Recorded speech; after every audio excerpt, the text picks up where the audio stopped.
Y hay un cambio de dólares también ahí.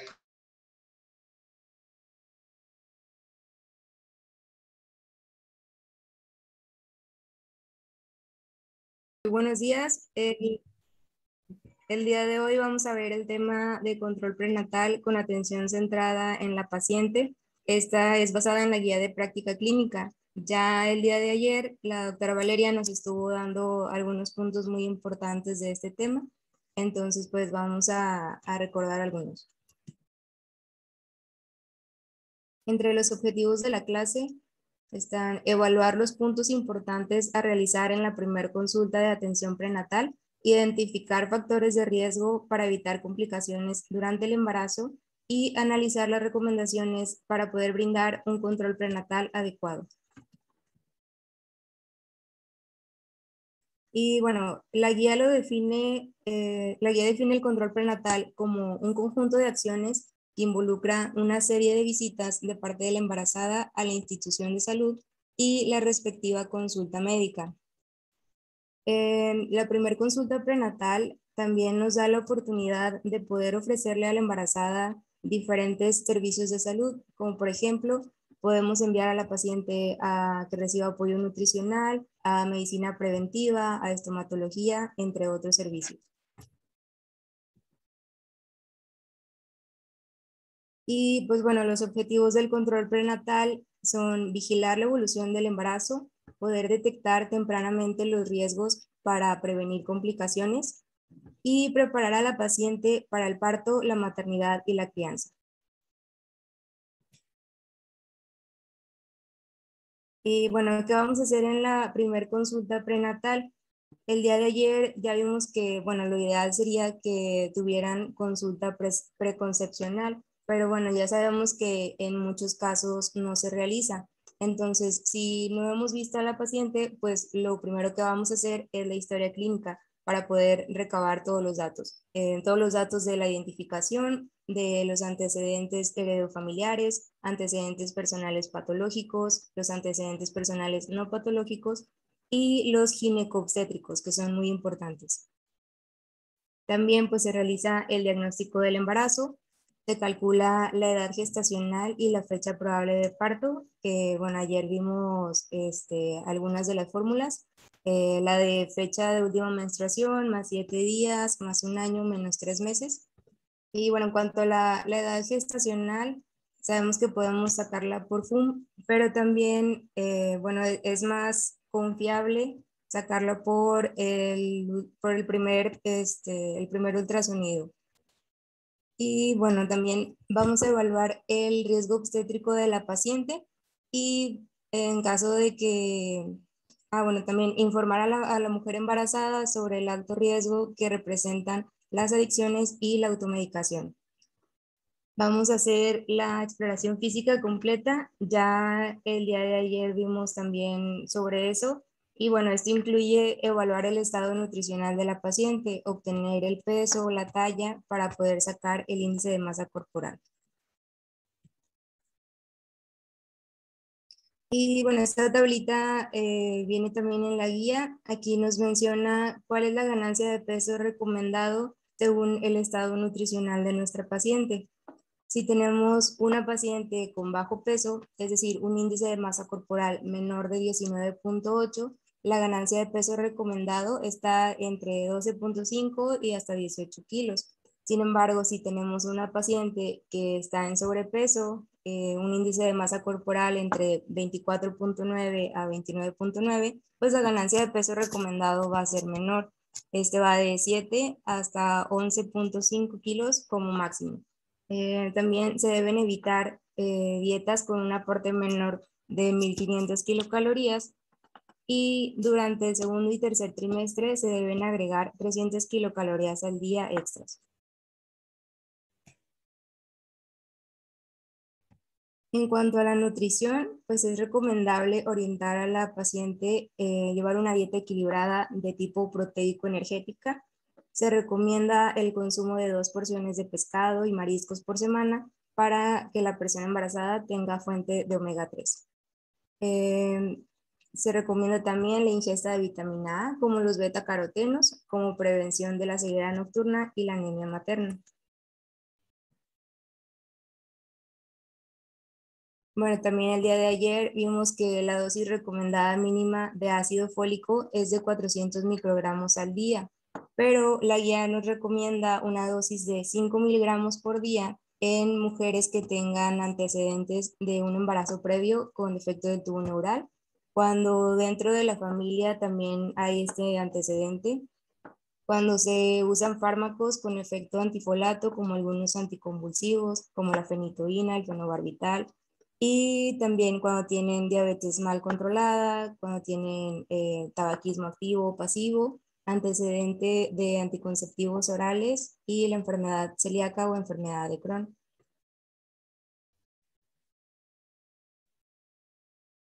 Otras recomendaciones es la suplementación con hierro. Se recomienda de 30 a 60 miligramos, iniciando idealmente a las 20 semanas de gestación. El calcio en pacientes con baja ingesta dietética, como menos de 600 miligramos por día, con una dosis de 1 gramo al día. Se recomienda también reducir la ingesta de cafeína a menos de 2 tazas diarias. Y bueno, hay que especificar que las tazas son las de tamaño normal, ya que pues hay de tamaños más grandes. También evitar el consumo de alcohol y limitar consumo de bebidas con alto contenido en azúcar. En cuanto al ejercicio, se recomienda el ejercicio regular en la persona con embarazo de bajo riesgo, ya que este es benéfico porque aumenta el sentido de bienestar materno. Se recomienda 20 minutos de ejercicio ligero como caminar, nadar o hacer deportes de bajo impacto por 5 días a la semana. Esto, bueno, lo recomienda la guía como pues mínimo, ya que si tenemos una paciente que toda su vida ha hecho ejercicio, que tiene buena condición, buena resistencia, pues podría variar, o sea, 20 minutos sería muy poquito.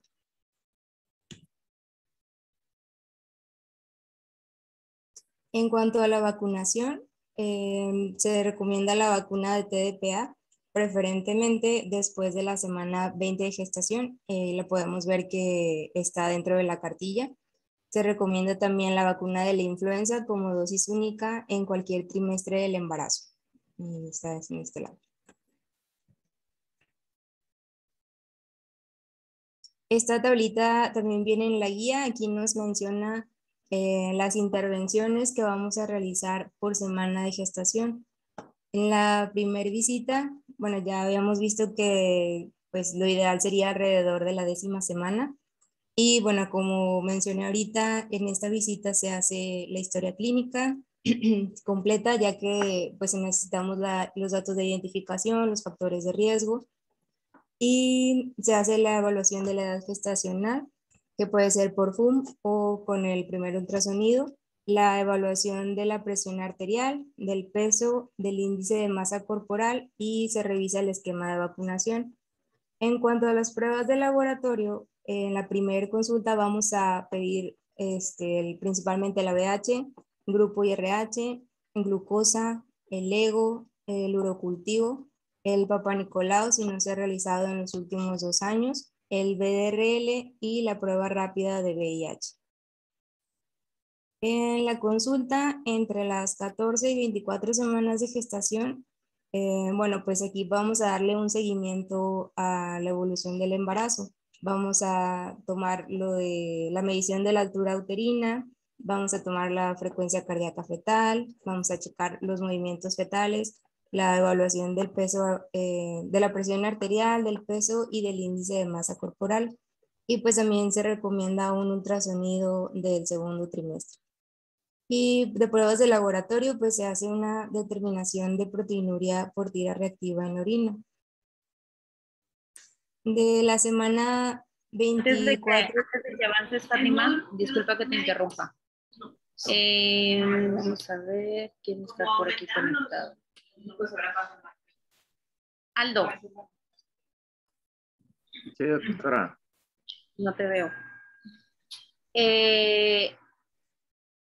¿Cuál es la evaluación que le vas a hacer psicológica o en qué pacientes vamos a hacer valoraciones psicológicas por riesgo de depresión? Pues vamos a utilizar lo que es la escala de Edinburgh. Era lo que tenía entendido. Bueno. ¿A quién se le aplica la escala de Edinburgh, Aldo? Pues es una evaluación, tiene de 10 a 12 puntos. Evalúa varios varios parámetros, sobre todo para la depresión. O sea, si la paciente va a tener un factor de riesgo como lo es ansiedad o pues propiamente el antecedente de portar depresión, se le va a realizar. Si, por ejemplo, no tiene apoyo social o problemas en la pareja o inclusive si su embarazo es no deseado, Okay. son puntos que pues para nosotros hay que tener ahí, pues la señal de alarma, ¿no? Ajá. ¿Cuándo se aplica esa escala, Diana Díaz?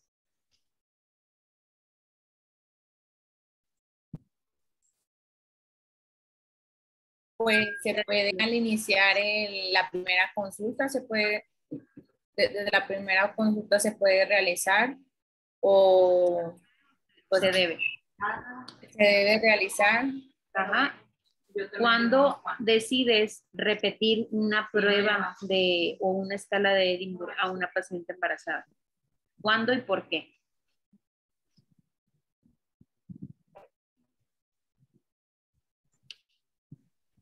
Pues por ejemplo, si durante el embarazo a lo mejor se separó de su pareja en el segundo trimestre o sufrió alguna pérdida de algún familiar, o sea, que haya vivido alguna situación que te lo haya comentado en la siguiente consulta prenatal, pues ahí se la volvería a aplicar.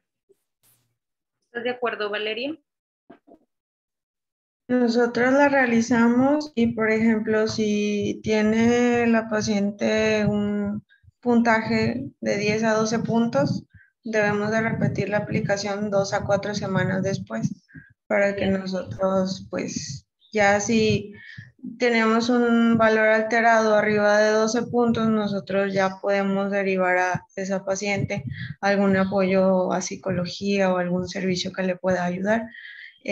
Tanto a la paciente como a la pareja o a la familia. Así es cuando nos tenemos un puntaje que no está en el rango normal, pero tampoco para hacer una sospecha, ¿verdad? Lo tenemos que volver a repetir en estos tiempos que nos menciona Valeria. Ahora, ¿se vuelve a repetir esta prueba, Clemente? Generalmente cuando ya se detecta un caso de depresión, se tiene que repetir en el posparto. Se le repite, creo que era a la semana y a las 4 semanas, no recuerdo bien cómo manejaba la guía, pero sí se hace una doble repetición de la prueba para vigilar que no tenga que permanezca síntomas depresivos o que tenga ahí alguna complicación aparte, que necesite derivarse a otro servicio. Y mañana no lo vas a decir exactamente, porque no me gusta que digan creo. Tienen que estar seguros porque se supone que ya lo leyeron y ya lo están haciendo o ya lo deben estar haciendo. Entonces, y ya hemos estado viendo este tema ya por tercer día consecutivo, entonces tienen que revisar todos estos aspectos y se los pregunto no porque sean, bueno, además que de ser los que a lo mejor no tan frecuentemente los tenemos en práctica, es precisamente porque no se estudian, porque no se sabe, porque se desconoce y porque no se le da la importancia de vida. Entonces, si tenemos una paciente que se nos va a hacerle este tipo de escalas y que tiene muchos factores de riesgo para una depresión, que R1 me van a mencionar cada quien un factor de riesgo para depresión de los que están en el aula. Factores de riesgo para depresión postparto. Ya Aldo nos mencionó algunos. Los escucho a los demás. Yo puedo decir uno que tenga recurrencia en abortos. Abortos recurrentes. ¿Qué más? ¿Alguien más? Que tenga depresión prenatal, que ya haya tenido un diagnóstico de depresión. Que tenga un diagnóstico de depresión, un antecedente de depresión, previamente diagnosticado al embarazo. ¿Qué más? Muy bien. Que haya sufrido abuso sexual o algún tipo de violencia. Bueno, que esté sometida específicamente a cualquier tipo de violencia, no solamente abuso sexual, pero es un factor de riesgo para depresión. ¿Qué más? Que no tenga una pareja estable, o sea, madre soltera. Que sea madre soltera es un factor de riesgo para depresión postparto. Muy bien. ¿Qué más? También toxicomanías. Toxicomanías, muy bien. ¿Qué más? Que sea un embarazo no deseado. Embarazo no deseado, muy bien. ¿Qué más? Chicos del aula. Conflictos familiares. Problemas en los subsistemas, ya sea conjugal o en cualquier subsistema a nivel familiar. Muy bien. ¿Qué más?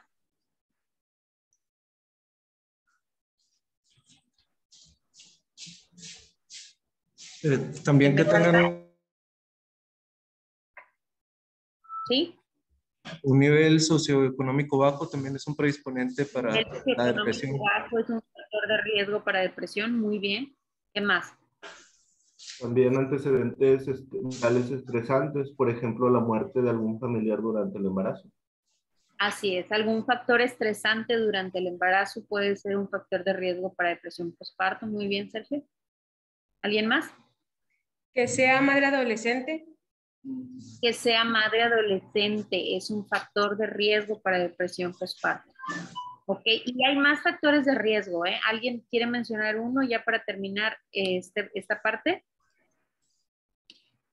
Esto es nada más para que se den cuenta, todo el día lunes hablábamos sobre la nota del control de niños sanos y les mencionaba que son unas de las notas más largas que hacemos dentro de las consultas de valoración en primer nivel. Bueno, la otra nota larga de las que tenemos que hacer en la primera consulta es una nota de control prenatal. ¿Por qué? Porque tenemos que incluir todo esto que ya les estoy mencionando. Algunas cosas puede ser que que las vayamos perfeccionando a lo largo del control prenatal como lo vamos a llevar de acuerdo a la necesidad del paciente o de acuerdo a las consultas mínimas que la paciente debe de tener. Sin embargo, la mayoría de los puntos de los que hemos estado hablando ya tienen que estar en la nota de control prenatal desde la primera consulta, porque son factores de riesgo. Ustedes tienen que identificar en la paciente qué factores tiene para que presente las enfermedades, todas las que vamos a ver a lo largo o todas las enfermedades que ustedes conocen. A lo mejor no las vamos a poder abarcar todas, pero nosotros estamos en área preventiva. Necesitamos, si ustedes hacen un diagnóstico de una depresión postparto, está bien, pero hubiera estado mejor que ustedes desde el control prenatal hubieran identificado que esa paciente tenía un factor de riesgo y poderlo vigilar y tratar hasta el punto posible dentro del primer nivel o canalizar a un segundo nivel en caso de que se requiera, ya sea segundo nivel o cualquier otra instancia en cuestión de grupos y demás, de acuerdo al factor de riesgo, ¿verdad?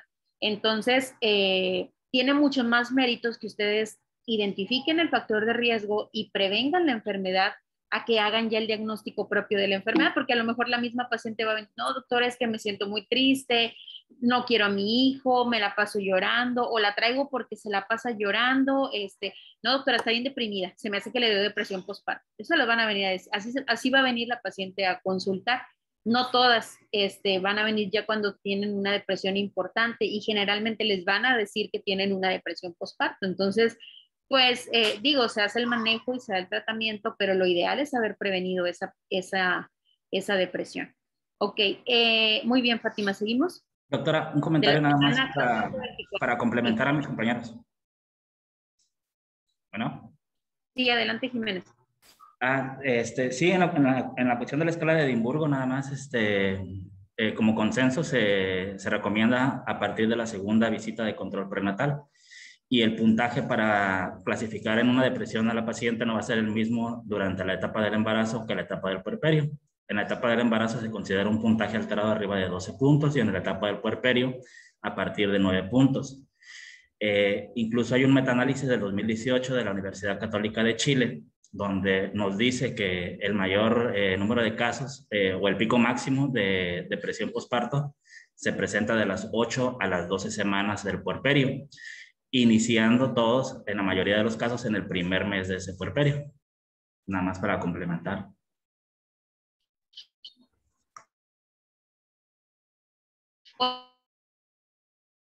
Por lo tanto,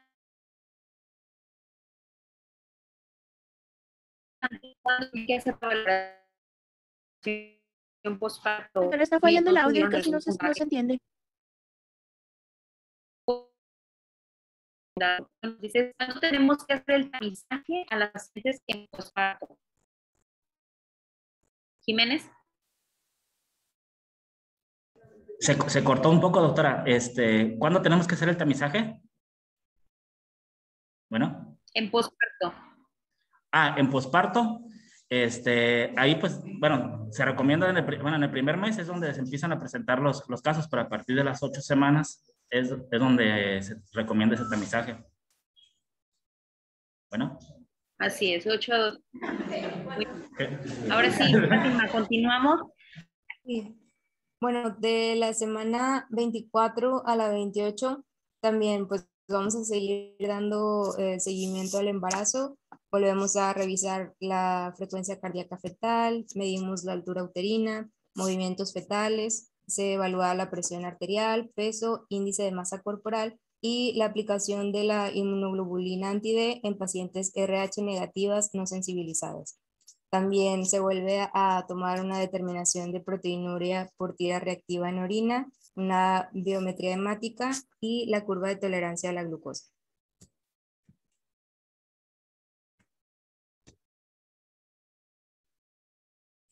Y en las siguientes semanas es básicamente igual, se da el seguimiento a la evolución del embarazo con frecuencia cardíaca fetal, altura uterina, movimientos fetales, la toma de presión arterial, peso materno y el índice de masa corporal y pues, la determinación de proteinuria por tira reactiva en orina. Esto, aunque ya hayamos revisado a la paciente en la primera consulta y tenga pues factores de riesgo bajos, esto no la exenta de que durante el embarazo pueda tener alguna complicación. Es por eso que en cada consulta prenatal pues tenemos que revisar estos datos. En cuanto al tamizaje para diabetes, la guía menciona que es recomendable realizar la glucosa plasmática en ayuno en la primera visita prenatal o antes de las 13 semanas de gestación. Antes de que avances, Fátima. Sí. Vamos a ver, tamizaje de diabetes. Carlos Díaz. Carlitos. ¿Por qué hacemos el tamizaje en la semana 24 a 28 de gestación? Porque la placenta hace que haya una resistencia a la insulina en esa cantidad de semanas y por eso es que los niveles de glucosa aumentan. También pues los niveles de glucosa van a aumentar en respuesta a que el producto tiene que estar creciendo y generalmente también va a ser en ese periodo. Entonces pues por eso es que se debe realizar, porque toda mujer va a empezar a tener esa resistencia y el incremento de la glucosa. O no sé si era... ¿Alguien más que le quiera ayudar a Carlitos? Porque en esa semana, doctora, va a aumentar el lactógeno placentario. O sea, digo, sí estaba bien como lo está haciendo Carlitos, pero más para puntualizar es y lo que va a ocasionar un aumento de síntesis de glucosa, que es la que después nos puede aumentar la glucosa, que es la que también nos va a aumentar la resistencia a insulina. Así es, aumenta el lactógeno placentario. Entonces, la paciente es en ese momento en que tenemos que hacer el tamizaje para la diabetes. O sea, si ustedes hacen un tamizaje previo, puede no ser las cifras que la paciente va a manejar entre estas semanas, que es cuando tenemos que hacer el tamizaje o la detección. ¿Ok? Ahora, Clemente, encuentras una paciente en los primeros laboratorios que le solicitaste una paciente que tiene menos de 13 semanas de gestación y tiene una glucosa de 120, 130. ¿Qué le vas a hacer? Si está antes de las 13 semanas de gestación. Sí, es su primera visita, ya le pediste todos los exámenes, la viste en una semana y trae sus laboratorios y te reporta una glucosa plasmática en ayuno de 130. Okay. ¿Qué piensas? Al estar arriba de 126 antes de las 13 semanas se va a diagnosticar como diabetes tipo 2 pregestacional. ¿Cuál es el diagnóstico? Según las nuevas guías, una glucosa elevada en ayuno.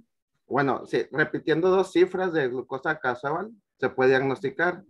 Si no han dado caso, en esta paciente se le solicita la curva de la tolerancia a la glucosa con una carga de 75 gramos. Ajá.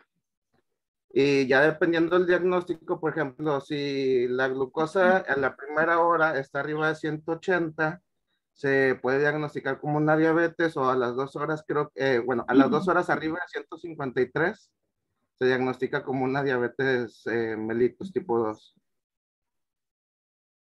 O sea, con los criterios para diabetes gestacional. Con los criterios para diabetes, porque está antes de las 13 semanas. O sea, sería para diabetes tipo 2. Criterios para diabetes gestacional, arriba de 180 o arriba de 153. Sí, con esos criterios se diagnostica como diabetes tipo 2, porque está abajo de las 13 semanas de gestación. ¿Alguien más que quiera complementar? Julibert, ¿estás de acuerdo con lo que dice Clemente? Pues sí, ya se clasifica con mayor a 126 en ayuno como diabetes tipo 2. Así es, utilizamos criterios de diabetes gestacional para diagnosticar pregestacional antes de las 13 semanas de gestación. Podemos repetir la curva de tolerancia con la carga de 75, como ya bien lo mencionó Clemente, y utilizamos estos criterios para hacer un diagnóstico, pero como la paciente no tiene más de 13 semanas de gestación, esta paciente no podemos diagnosticarla como una diabetes propiamente, sino una diabetes pregestacional. Entonces, aguas, porque es uno de los pasos que más errores hay dentro de la consulta. Luego de repente andan haciendo envíos de pacientes con diabetes gestacional y todavía no cumplen las 13 semanas. Esto es de los errores más frecuentes que tenemos, tanto de diabetes como también de preeclampsias, que andamos diagnosticando preeclampsias abajo de la semana 20. Entonces tenemos que tener muy claros los criterios para diagnóstico o para sospecha diagnóstica y hacerlos obviamente en la semana de vida. ¿Seguimos, Fátima? Sí, bueno, menciona que, como ya lo vimos ahorita, en la persona embarazada en primer trimestre con alteraciones de la glucosa en ayuno y en ausencia de síntomas, se recomienda realizar la curva de tolerancia a la glucosa con carga de 75 gramos o una nueva determinación de glucosa en ayuno. Se debe realizar el tamiz o la curva de tolerancia a la glucosa entre las semanas 24 y 28 en la persona embarazada de moderado y alto riesgo que tuvieron un resultado de glucosa en ayuno normal en la primera visita. Y bueno, aquí están los valores plasmáticos de referencia de la curva de tolerancia a la glucosa de 75 gramos. Bueno, aquí glucosa plasmática en ayuno, si está mayor a 92 miligramos por decilitro. La glucosa plasmática después de 1 hora poscarga, si es mayor a 180, y de 2 horas poscarga mayor de 153. Algunos de los factores de riesgo para diabetes gestacional son la edad materna mayor de 35 años, la obesidad, un índice de masa corporal mayor de 30, que tenga antecedentes de diabetes gestacional, antecedente de diabetes en familiares de primer grado, que tenga también antecedente de un hijo nacido con macrosomía o el antecedente de un óbito o un aborto reciente.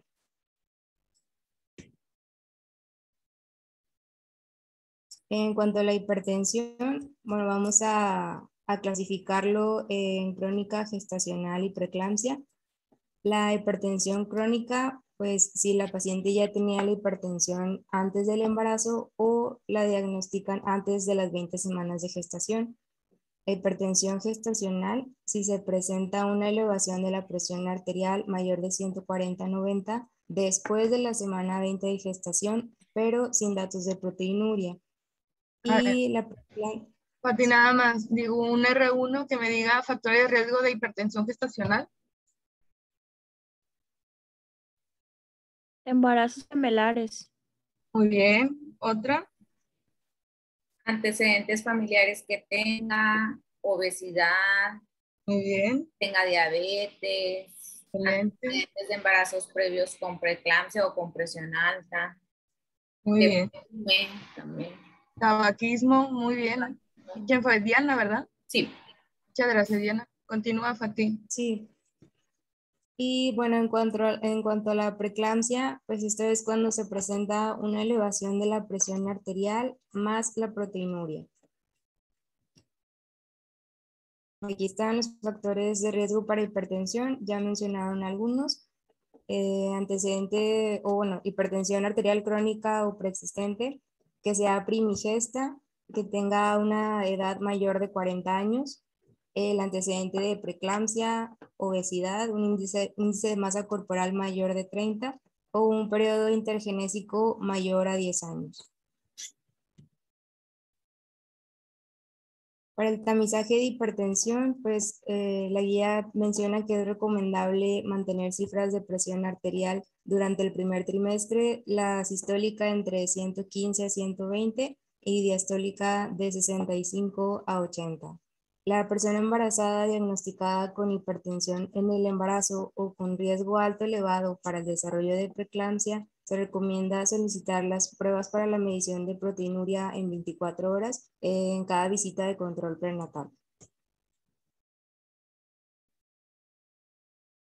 Otra recomendación pues es en cuanto a la salud bucal, ya que en el embarazo es más frecuente el problema de caries y la desmineralización de los dientes. Esto puede ser porque aumentan los vómitos en el embarazo y bueno, también porque pues a veces se descuida la higiene bucal. Entonces pues le vamos a recomendar a la paciente limitar la dieta alta en azúcares, realizar un cepillado regular con un cepillo de cerdas suaves con pasta florada. Se debe utilizar también regularmente enjuagues bucales con flúor.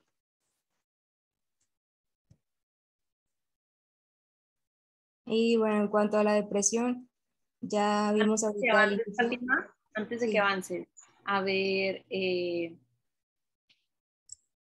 Claudia, ¿cuántas visitas tiene que tener la paciente en dental?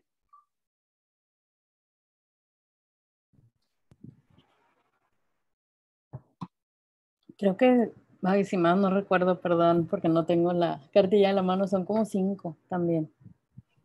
Me va a dar el ataque, Claudia. Perdón, pues es que no la recuerdo, doctora, disculpe. Mayra, ¿cuántas visitas tiene que tener la paciente en dental?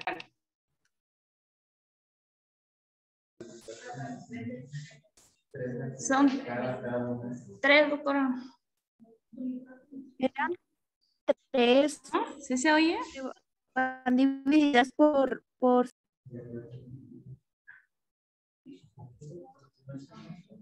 Se me hace que no se escucha.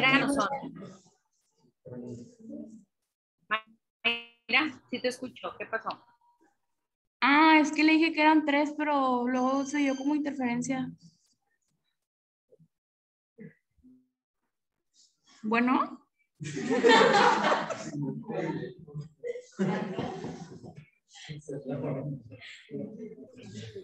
Visita. A partir del tercer mes se hace espaciado cada 2 meses, son 3.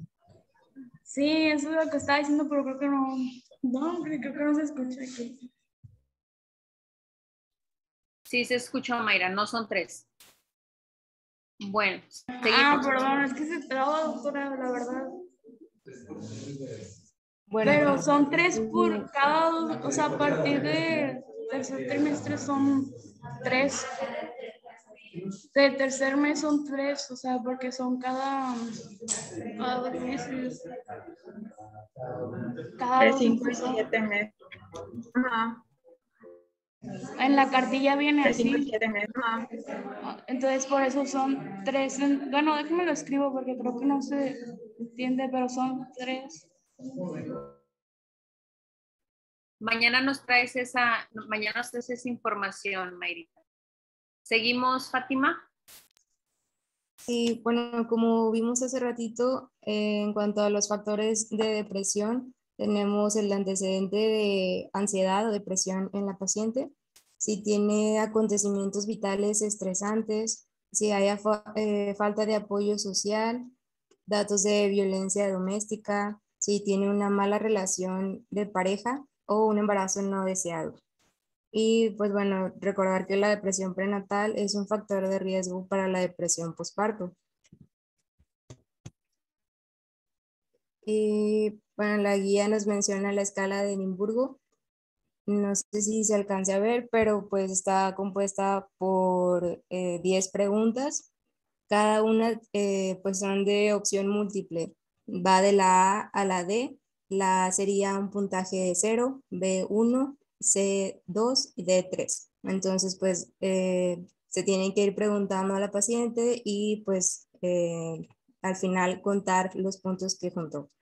Esta escala, como ya mencionaron, se realiza en el segundo trimestre del embarazo y en el posparto a las 8 semanas. Si se obtienen entre 10 y 12 puntos, se debe repetir la aplicación de la escala entre 2 a 4 semanas después. Y si el resultado es mayor a 12 puntos, se sugiere el envío al servicio de psicología. También se menciona que en cuanto a la pregunta 10, que es si se me ha ocurrido la idea de hacerme daño, cualquier puntaje diferente a 0 requiere una evaluación adicional dentro de las 24 horas. Y pues bueno, es muy importante también informar a las pacientes y a su familia los datos de alarma obstétrica. Entre estos están el sangrado vaginal, si notan que el bebé deja de moverse, si tiene alguna convulsión, fiebre, escalofríos, dolor de cabeza, si la paciente menciona que ve lucecitas o escucha zumbidos. Todos estos datos deben de quedar claros y se le deben de explicar a la paciente y a su familia para que puedan buscar ayuda si se necesita.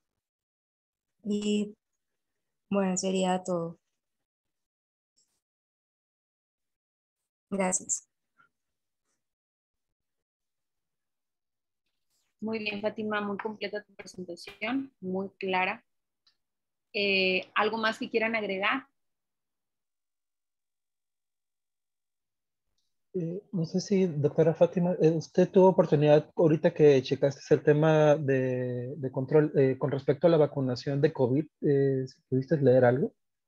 No, no lo revisé, pero pues bueno, en cuanto a los documentos que nos pasaban, por ejemplo, en las campañas de vacunación, pues algunos, o sea, referían que todavía no estaba así como que bien demostrado, pero pues el beneficio pues era mejor, o sea, sí se recomendaba aplicarlo, aunque todavía se están haciendo estudios al respecto. Ok, sí, coincido. Yo igual no pude leer mucho, pero lo poco que leí coincidía Sí. con lo que comentabas tú, que a lo mejor la evidencia no es la más pues avanzada, obviamente porque es reciente, pero sí recomendaban que la COFEPRIS al menos sí se aplicara la vacuna Sí. para las embarazadas. Al menos la que reportaba era la Pfizer y la otra que utiliza también la recombinante. Esas son las que decía ellas que sí se podían hacer. Gracias. Doctora, no sé si me escuché. ¿Hay más? Nada más quería agregar, me pareció importante en lo de hipertensión, sobre todo si la paciente ya es crónica, tenemos que revisar los medicamentos que está tomando. Porque si está tomando un beta bloqueador, pues tenemos que suspenderlo y cambiarlo a alfa-metildopa o a un calcio antagonista. Aparte, también tenemos que hacerle la referencia a segundo nivel, agregarle el ácido acetilsalicílico Entonces, me pareció importante agregar eso, checar el esquema si nuestra paciente ya tiene hipertensión. ¿El ácido acetil? Sí, se les da. Perdón, la dosis. 100 miligramos al día.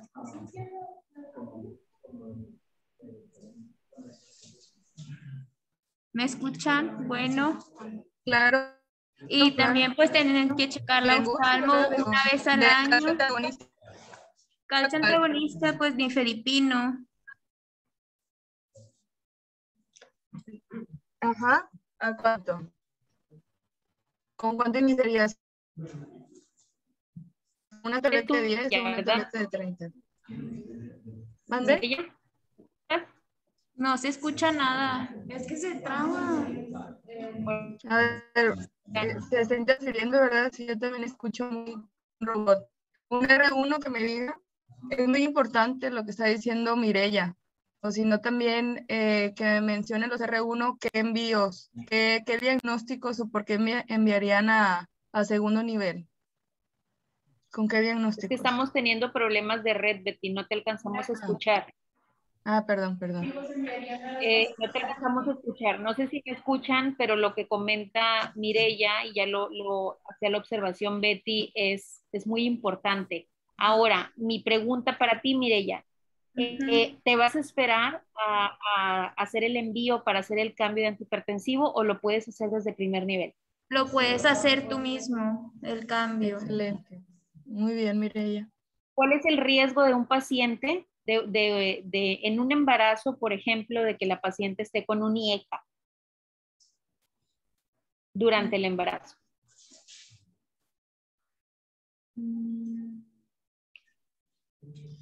Hay un mayor riesgo de aborto, muerte fetal, falla renal, también que el bebé nazca con malformaciones.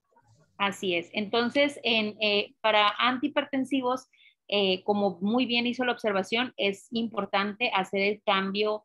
Tenemos que hacer el envío, pero más el envío para hacer un cambio, el envío es porque es una paciente con comorbilidades que tiene que ser valorado, tiene que tener su valoración por segundo nivel, pero no nos vamos a esperar. Recuerden que de repente tenemos sobresaturada la consulta en segundo nivel, o ustedes le preguntan a la paciente en el siguiente mes que la ven, ¿ya fue gine? No, todavía no, es que la cita está.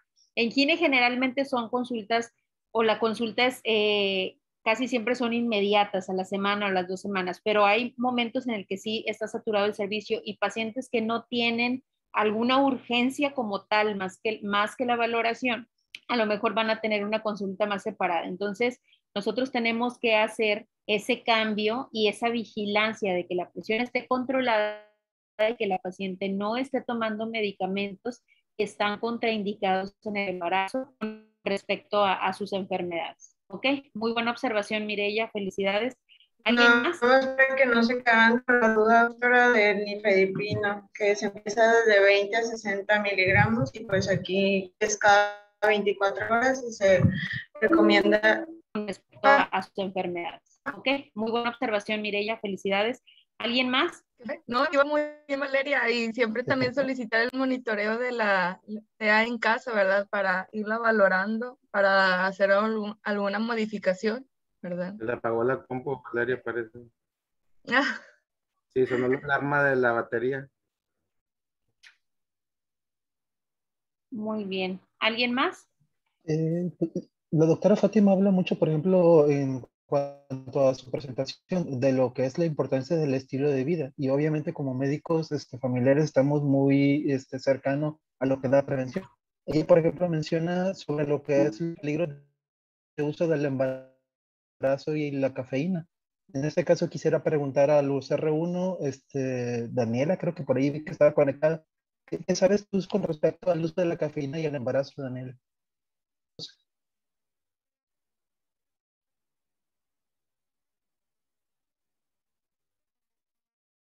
No sé, ¿o se desconectó? O si no, algún R1 de los que están en el aula, que son los que casi no escuchamos. ¿Qué saben con respecto al uso de la cafeína y el embarazo? ¿Me escuchan? Pues es que pasa barrera placentaria, o sea, no, no se va a metabolizar la cafeína por la inmadurez del hígado y en dado caso puede llegar a conllevar a, por ejemplo, riesgos como bajo peso al nacer. ¿Se escucha?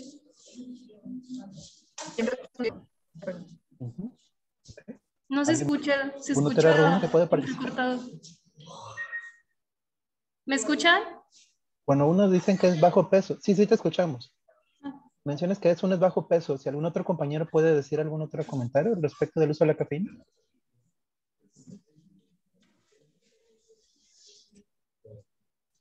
¿No hay R1 ahí? Se reduce a menos de ¿No está por ahí Jorge Marcos también?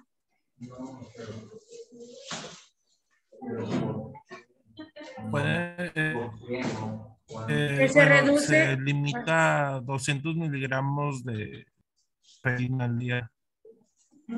Eso fue lo que pasó. Pero bueno, está muy bien, pero ¿qué efectos secundarios en ese caso le dirías a la mamá? Pues no puedes tomar porque puede pasarte esto. Y es algo que les va a pasar, porque va a llegar muchas embarazadas y pues sí, obviamente, son muy cafetaleras. Entonces hay que decirle por qué no debe de tomar. También puede aumentar la presión sanguínea. Es otro efecto sobre la madre, la presión. ¿Qué otro más? Doctor, a lo mejor ahí también incrementaría lo que es reflujo, vómito, migraña, insomnio. La guía nos dice que la vida media de la cafeína también se ve afectada, pasando a ser de 1.5 a 3.5 horas, y además que el feto tiene madurez hepática, entonces eso puede provocar un bajo peso, porque no puede metabolizar la cafeína. También hay que tomar en cuenta los efectos sobre lo que es el hueso. Recuerden que también la descalcificación es más común con el aumento de la cafeína. Si bien algunos estudios también mencionan que incluso el efecto en sí en el producto, algunos lo mencionan, es que no hay que utilizar, pues como mencionan, ciertas cantidades de cafeína, reducirla lo menos posible. Algunos mencionan hasta un máximo de 2, otros realmente mencionan incluso que sea 1 o menos.